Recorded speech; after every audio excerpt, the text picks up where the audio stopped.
नमस्कार दोस्तों, मेरा नाम उज्जवल और आप देख रहे हैं मेरा पर्सनल चैनल।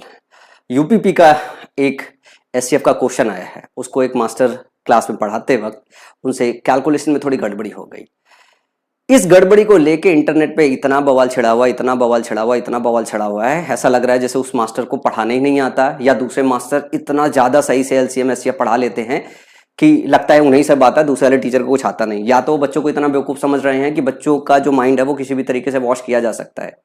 मतलब ये क्वेश्चन है, जरा आप आंख गड़ा के देखो, एससीएफ का क्वेश्चन निकालने वाला है। और ऐसा भी नहीं है कि क्वेश्चन इतना डिफिकल्ट है कि इसका एससीएफ पलक झपकते ना निकाला जा सके।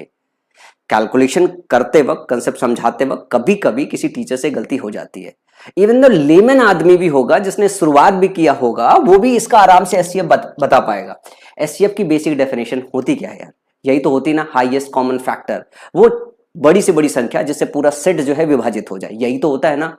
अगर आप ध्यान से इनको देखोगे तो 0.35 लिखा है, 0.7 लिखा है, 1.05 लिखा हुआ है। अगर आप ध्यान से देखोगे, इसमें अगर आप 2 का गुणा कर दो, इसमें 1 का गुणा करो तो यही आएगा, और इसमें अगर 2 का गुणा कर दो तो 0.7 आ जाएगा, इसमें 3 का गुणा कर दो तो 1.05 आ जाएगा।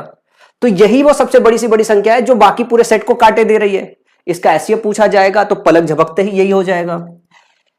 एक बात यह है कि जो टीचर आपको पढ़ा रहे थे कि जब भी आपका डेसिमल वाला सेक्शन आता है, इसका एलसीएम एससीएफ निकाला जाता है, तो एलसीएम और एससीएफ निकालने के क्या तरीके हो सकते हैं। आइडली इनका एलसीएम एससीएफ निकालने का एक तरीका होता है जिसमें बेस आपको सिखाया जाता है कि पहले आप इनको फ्रैक्शन में कन्वर्ट कर लो। फ्रैक्शन जैसे मान लो 3 कन्वर्ट कर लिया, मान लो एक फ्रैक्शन आ गया a/b, दूसरा आ गया c/d और तीसरा आ गया e/f। तो इसका एलसीएफ निकालने के लिए हम ऊपर वाले का एचसीएफ निकालते हैं और नीचे वाले का एलसीएम निकालते हैं। इसका दूसरा शॉर्टकट मेथड यही होता है, ये जो चीज हमने लिखा है, इसका दूसरा तरीका ये होता है कि इसमें 100 से गुणा कर दो ऊपर और 100 से गुणा कर दो नीचे। जब 100 से ऊपर गुणा करोगे तो ऊपर वाली संख्या हो जाएगी 70, दूसरी वाली हो जाएगी 35 और तीसरी क्या हो जाएगी 105।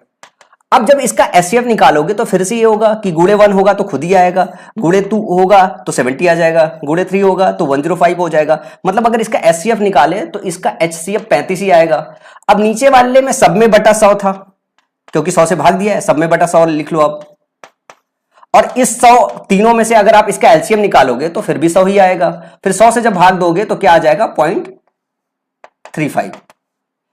एक तो ये क्वेश्चन में इतना दम नहीं था, मतलब डेसिमल के कुछ डेटा ऐसे होते जिसमें ये काम करने की जरूरत पड़ती तो समझ में आता, पर ये तो क्वेश्चन ही ऐसा था जो देख के पता चल रहा था कि 0.35 को दुगना करोगे तो 0.7 आ जाएगा, 3 गुना करोगे तो 1.05 आ जाएगा। तो सीधे सीधे देख के पता चल रहा है कि भाई इसका जो है ऑप्शन भी होगा। अब टीचर को पढ़ाते वक्त, ये सेक्शन करते वक्त उन्होंने क्या काम किया, इसमें काटापीटी मचाई। काटापीटी मचाते वक्त उन्होंने सोल्यूशन निकाल दिया 0.07। ये कैलकुलेशन एरर था, ऐसा नहीं है टीचर के पास नॉलेज नहीं है। इसके पहले भी उन्होंने कई सारी प्रीवियस वीडियो बनाई हुई है जिसमें मेथड उन्होंने सिखाया हुआ है। ये मेथड बहुत ही नॉर्मल, बहुत ही मतलब ऐसा है कि लगभग हर टीचर को पता है। इसमें कुछ 30 मार्क हाँ वाली बात नहीं है। कोई अगर इंटरनेट पे आके ये बोल दे कि ये मेथड मेरे को आता है, ये मेथड मेरे को आता है, ये मेथड वाले टीचर आपको वाहियात पढ़ा रहे हैं, नहीं, टीचर सारे अच्छे हैं, किसी से भी कैलकुलेशन एरर हो सकती है। तो मेरा कहना यह है कि बच्चों को सारे के सारे टीचर ना मतलब बेवकूफ ना समझे कि मतलब इस बात को लेके इंटरनेट पे आप इतना बवाल खींचो कि एक टीचर से कैलकुलेशन क्लास में एरर अगर हो जाए तो उसमें मतलब अगर कोई टीचर ज्यादा पॉपुलर हो गया है, उससे अगर एक गलती या एक चूक हो जाती है तो उसका बात का बतंगड़ बना दिया जाता है। मेरा आप सब बच्चों से ये कहना है, मतलब ये सब ऐसे मेथड है जो इवन तो बहुत छोटे छोटे यूट्यूब चैनल खोल के बहुत सारे पैशनेट एजुकेटर्स आपको मैथ पढ़ा रहे हैं, वो भी इसे बहुत आसानी से पढ़ा सकते हैं। एलसीएम और एचसीएफ निकालना इतना कोई बड़ा चीज नहीं है, बहुत छोटी सी चीज है। अगर मैथ्स पढ़ते वक्त आप उसके बेसिक डेफिनेशन पे ध्यान देते हैं और बहुत सारी प्रैक्टिस करते हैं तो आपसे एरर होने के चांसेस बहुत कम हैं। और प्रैक्टिस ही मैथ में आपको परफेक्ट बनाती है।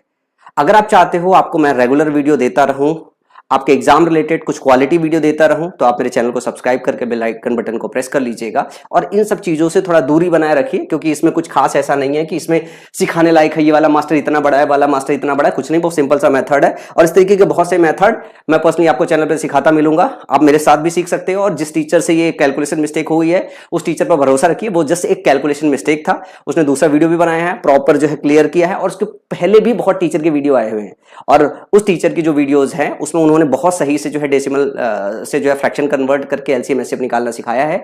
तो कोई बड़ी चीज नहीं है। अभी इस वीडियो में इतना ही। पसंद आया हो वीडियो तो चैनल को जरूर सब्सक्राइब कीजिएगा और इन अफवाहों से दूर रहिएगा।